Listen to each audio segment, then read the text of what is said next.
"You're not a real man. My ex would never say no to me," she yelled in front of her friends. So I ghosted her completely. Now she's begging to talk, but even her ex blocked her. Hey viewers, before we move on to the video, please make sure to subscribe to the channel and hit the like button if you want to see more stories like this. Thanks. It started like any other Friday night. Jenna had convinced me to come out with her and a few of her friends to celebrate one of their birthdays. I wasn't in the mood for another loud bar night, but she insisted, saying I'd been boring lately and that she needed me to loosen up for once. I went anyway, because that's what I did in our relationship. I tried. I went along with plans I didn't enjoy, laughed at conversations that didn't interest me, and smiled through backhanded jokes her friends made about me being the quiet one. The night was already testing my patience, but it was the kind of thing you push through. Her friends were all drinking cocktails and taking selfies while Jenna sat across from me, half listening as I told her about a project at work. She was scrolling through her phone when I realized she wasn't even pretending to pay attention. "Babe," I said gently, "are you even hearing me right now?" She glanced up and smirked. "You're talking about spreadsheets again, Ethan. What do you want me to say?" Her friends giggled. I forced a chuckle and looked down at my drink. I'd gotten used to that, the little digs she made to entertain her audience. A few minutes later, one of her friends, Tasha, started teasing me about how serious I always looked. "Come on, Ethan, live a little," she said. "You're acting like we dragged you to a funeral." I smiled politely. "Just not my scene, I guess." That's when Jenna chimed in, already tipsy and bolder than usual. "Yeah, you never want to do anything fun. Remember when I asked you to come to that rooftop party last month? He said no. Said he was tired." Her tone had that sharp edge she got when she wanted attention. The table laughed. I shrugged, keeping calm. "You worked the next morning too, Jenna. It wasn't that serious." She leaned back, glass in hand, eyes glinting. "See? That's what I mean. Everything with you has to be logical and planned. My ex would have said, 'Let's go anyway.' He never said no to me." The laughter faded. Everyone looked from her to me. The words hung there, ugly, sharp, loud enough to sting. I didn't say anything. I just stared at her. But she wasn't done. Maybe it was the alcohol, maybe the need to impress her friends, but she leaned forward, her voice louder. "You're not a real man sometimes, Ethan. You act like an old married guy instead of my boyfriend." Tasha's eyes widened. Someone at the table muttered, "Damn, Jenna." I sat there, frozen, 1,000 things running through my head. Anger, humiliation, disbelief, but mostly exhaustion. There was no point arguing. Anything I said would have just turned into another scene. So I took a slow sip of my drink and said quietly, "Got it." She blinked. "What?" I said, "Got it." Then I stood up, grabbed my jacket, and left. No shouting. No slammed glasses. No scene. Just silence. I could hear her calling after me as I walked toward the door. "Ethan, don't be dramatic." It was a joke. Her voice was high, nervous, trying to sound playful, but the crowd had already gone quiet. When I stepped outside, the cold air hit like a reset button. I stood there for a second, letting the noise from the bar fade behind me. Inside, she was probably laughing it off. That's what she always did. Minimize, redirect, make me feel stupid for reacting. But this time something felt final. By the time she came out 20 minutes later, I was already gone. I ignored her texts that night. She sent 3. "Come back. You're being ridiculous. You know I didn't mean it." But I didn't reply.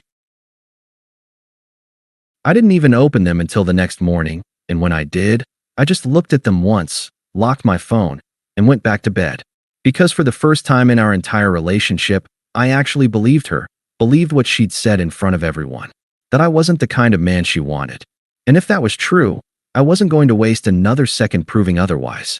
The next morning, my phone was full of unread messages from Jenna. At first they were light and dismissive, the usual pattern. "You really walked out over a joke? Everyone thought you were being dramatic. You know I didn't mean it like that." I stared at the screen for a long moment, then put the phone face down. I wasn't angry. I wasn't even hurt anymore. I just felt hollow. When I finally saw her again 2 days later, she came over like nothing had happened. She walked into my apartment holding a coffee for me, smiling like we were fine. "Hey," she said, setting it down on the table. "I figured you'd still be mad, so I brought peace offerings." I didn't say anything, just looked at her. She sighed. Ethan, come on. You really can't still be upset about that night. Everyone says stupid things after a few drinks. You didn't sound drunk, I said quietly. She rolled her eyes. Oh my God, are you seriously going to nitpick the tone of my voice now? I'm not nitpicking. I just remember exactly what you said. She crossed her arms. It was a joke. You know I don't think you're not a man. I nodded once. Sure. She frowned. That's it. Sure. What else do you want me to say? I want you to stop making me feel like I committed a crime for saying one thing wrong. I looked at her for a moment and said calmly, Jenna, I've never cared about being compared to your ex. But the way you did it, in front of everyone, that told me what I needed to know. Her lips parted slightly. You're really going to hold on to one moment? After everything I've done for you? I didn't answer. She kept talking, filling the silence. I apologized. I brought you coffee. I even told my friends you overreacted so they'd stop talking about it. I tilted my head. You told them I overreacted? Her face tightened. You're twisting my words. I'm trying to fix things, Ethan. No, I said quietly. You're trying to make them look fixed. That stopped her for a second. Then she scoffed and grabbed her purse. You know what? Fine. Be in your feelings. I'm not going to beg for forgiveness over nothing. She left, slamming the door on her way out. I didn't chase her. I didn't text. I didn't check her social media. I just went still, and in that stillness, everything became clear. Over the next week, her messages changed tone. I don't understand what's going on with you. Why are you being like this? I said I was sorry. You're acting like a child right now. I never replied. When she called, I let it ring. When she showed up unannounced, I didn't answer the door. Through the peephole, I saw her standing there in her oversized hoodie, knocking harder each time. Ethan, can we please talk? You're scaring me with how cold you've gotten. Her voice cracked, but I couldn't bring myself to open that door. I'd spent too much time trying to be enough for someone who thought public humiliation was a joke. The next morning, she texted, I didn't mean what I said. I was just trying to make everyone laugh. I love you, okay? Can you just talk to me? I typed a single message back. You showed me exactly how you see me. I don't need to argue about it. Then I hit send, blocked her number, deleted our photos, and sat there staring at the empty contact list. No big speech. No closure talk. No last argument. Just silence. That silence was heavier than any fight we'd ever had. And for once, it didn't feel like loss. It felt like peace. She didn't realize it yet, but that was the day she stopped existing in my world. It's strange how quiet life feels after someone loud leaves it. The first few days without Jenna were disorienting, like walking through an empty house that used to hum with noise. But the longer the silence lasted, the lighter everything felt. I got up early, worked out before my job, cooked breakfast without having to ask if she wanted anything. I stopped checking my phone every 5 minutes. The space she used to occupy in my head started filling with peace. Then the messages started leaking in, not from her directly, but from mutual friends. Tasha sent me a DM one night. Hey, just checking if you and Jenna are okay. She's been kinda off lately. I didn't reply. A few days later, another friend of hers posted a group picture from a night out. Jenna was in the middle, all smiles, but the caption read, "Fake it till you make it, grinning face with sweat." I kept scrolling. By the third week, I heard she'd started hanging out with her ex, Chase, again. The same guy she compared me to that night. The same one she'd claimed to be so over. It didn't surprise me. That was her pattern. She couldn't stand the feeling of being ignored, so she ran to the nearest person who'd give her validation. But even that didn't last long. One afternoon, Tasha called me out of the blue. I let it go to voicemail, but she texted after. You won't believe this. Jenna tried getting back with Chase. He told her he wasn't interested and blocked her. I swear, karma's insane. I read it once and deleted the thread. I didn't need to know more. Still, it was hard not to notice the ripple effect. The same friends who laughed that night had started distancing themselves from her. A few of them followed me on social media again, people who'd unfollowed me after the breakup. Apparently, the story of what she said at that bar had spread farther than she realized. A friend told me later that it had become a running joke in their group. Don't pull a Jenna, they'd say when someone crossed a line with their partner. She hated it, apparently. Couldn't go out without someone bringing up the real man comment. Meanwhile, I'd been promoted at work. My boss noticed how focused I'd been lately, and offered me a lead position on a project I'd wanted for months. It felt poetic. The same week she was begging her ex for attention, I was finally getting recognized for the quiet, consistent effort she used to mock. Every now and then, I'd catch myself thinking about that night. Her laugh, her smug expression, the way she said it so casually, as if those words didn't have weight. But instead of feeling angry, I felt grateful. That moment had given me something I'd been missing for a long time: clarity. I finally understood that peace isn't built on being understood by someone else. It's built on walking away when you're not. One evening, about a month later, I ran into Tasha again at a cafe. She spotted me first and walked over, smiling awkwardly. "Hey Ethan," she said. "You look good. How's life?" "Can't complain," I said, closing my laptop. She hesitated.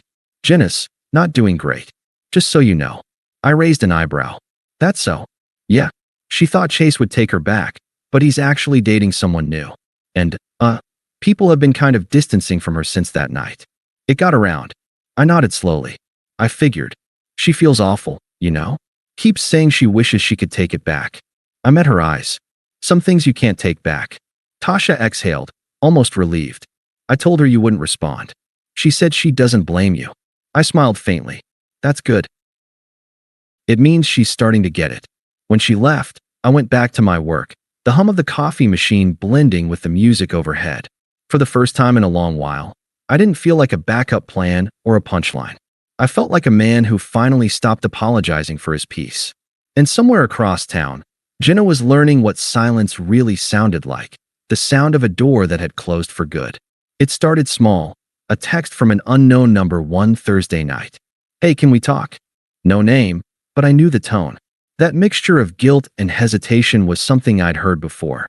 I blocked the number without replying. A day later, another message came in from a different number. "Please. Just 5 minutes. I need to explain." Blocked again. I thought that would be the end of it, but I underestimated how far she'd go once she realized I truly wasn't coming back. Within a week, Jenna had tried reaching me through 4 different numbers, 2 fake Instagram accounts, and even sent an email with the subject line, "I'm sorry, please just read this." I didn't. I deleted it without opening it. Then came the mutual friends. Tasha texted me one morning, saying Jenna was in a bad place, and maybe I should just talk to her for closure. I told her, closure happens when you stop opening doors. She didn't bring it up again, but Jenna didn't quit. A few days later, she showed up at the gym. It was 7 a.m., and she was clearly not there to work out. Makeup done, hair curled, wearing one of those outfits she used to accidentally bump into me in. She spotted me instantly, walked over like we hadn't skipped a beat. "Ethan, can we talk?" she said, voice trembling slightly. I took out my earbuds, but didn't stop walking. "I told you we're done." "Please," she said, following me. I was drunk that night. I didn't mean what I said. My friends were laughing. I interrupted. "Yeah, I remember." She flinched. I didn't realize how bad it sounded until after. "You know I never meant to make you feel disrespected?" I said flatly. "You meant every word. You just regret the consequences." Her voice cracked. "Ethan, I miss you." I looked at her calm. "You miss control, not me." And with that, I put my earbuds back in and walked to the weights. She stood there for a moment, then turned and left. After that, she didn't show up again. But her presence lingered. Through other people, through little digital traces, she couldn't help but leave.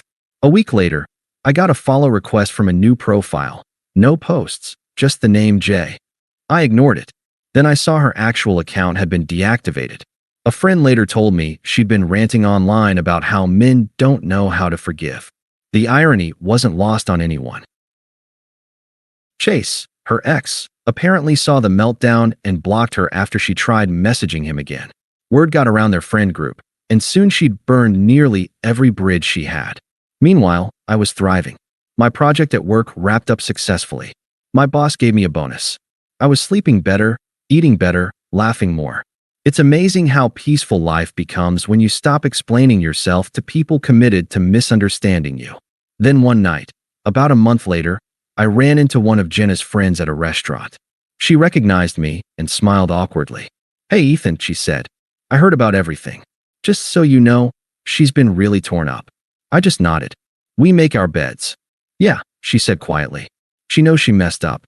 I think losing you hit harder than she expected. I'm sure it did, I replied. But I'm not her lesson to relearn. She didn't have a response for that. By the time I got home that night, I noticed Jenna's email again in my trash folder, the one I never read. For a second, I hovered over it, wondering what she could have possibly written. Then I emptied the trash. Peace isn't about getting the last word. It's about not needing one. Still, I knew her story wasn't quite over yet. Not because I cared, but because people like her rarely fade quietly. And I was right. Because the next time I heard her name, it was from someone unexpected, and it came with a story that made me realize karma had finished the job for me. It was a Friday afternoon when I heard her name again. I was leaving the office early after wrapping up a major project, grabbing a coffee from the shop across the street. I ran into an old mutual friend, Ryan, who used to hang around with Jenna's crowd. We hadn't talked in months, but he recognized me instantly. "Ethan, man, long time," he said, clapping me on the shoulder. "You look good, bro. Life treating you better these days?" "Yeah," I said. "Can't complain. What about you?" He laughed. "Oh, I'm good. But, speaking of better days, you won't believe what's been going on with Jenna." I didn't respond, just raised an eyebrow and waited. Ryan leaned in a little, lowering his voice. "She kind of imploded. Like, socially and professionally. Turns out, after Chase blocked her and most of her friends started distancing themselves, she began venting about everyone, calling people fake, blaming them for turning on her. She'd post cryptic stuff online, delete it, then post again. Then she made the biggest mistake possible. She got drunk at a mutual friend's birthday party and tried to confront Chase's new girlfriend in front of everyone. Apparently, she started crying, shouting that nobody respects loyalty anymore, and even threw a drink at someone. The videos made their way around the group chat. It was bad. "She's basically a meme now," Ryan said with a shrug. "Even her sister told her to chill. People don't invite her anywhere anymore. It's sad, but she did it to herself." I just nodded, sipping my coffee. There was no satisfaction in hearing it, just confirmation. She dug the hole herself, brick by brick, thinking she could talk her way out when it got too deep. Ryan smirked. "She keeps saying she just wants to apologize to you in person, but, everyone knows you're not giving her that chance. Good on you, man. You dodged a bullet." When he left, I sat there for a while, watching people pass by outside. The city felt quieter that day, or maybe I was just hearing it clearly for the first time. A few hours later, I got one last attempt from her. An email. No fake accounts, no friend as a messenger, just her name in the sender line. The subject said, "Last try." For some reason, I opened it. It was short, maybe 5 sentences. "Ethan, I know you don't owe me anything. I just wanted to say I'm sorry. You didn't deserve how I treated you. You were good to me, and I made you feel small to make myself feel big. I hope you're happy now, even if it's not with me." I stared at it for a long time. There was no manipulation this time, no begging. Just truth, the kind that only shows up when someone has nothing left to protect. I didn't reply, not out of spite, but because there was nothing left to say. Forgiveness doesn't always need to be delivered. Sometimes it just needs to exist quietly in your own head. A week later, I heard she'd moved back in with her parents. Her old apartment was too expensive on her salary after she lost a freelance gig. She was trying to start over, according to someone who still kept tabs on her. As for me, I'd never felt lighter. I'd moved into a new place, small, modern, peaceful. My mornings started with coffee and silence instead of arguments and apologies. I stopped questioning if I was enough. The funny thing is, I never had to prove I was a real man after all. I just had to stop trying to prove it to the wrong woman. And somewhere out there, she was finally learning what it meant to lose someone who doesn't come back. Not because he hates you, but because he's finally free. The silence she once mocked had become her loudest punishment. Because this time, when she yelled, "You're not a real man," she didn't realize that the realest thing I'd ever do was walk away. Thanks for watching. Make sure to subscribe to the channel and hit the like button. What do you think about this story? Share it in the comments.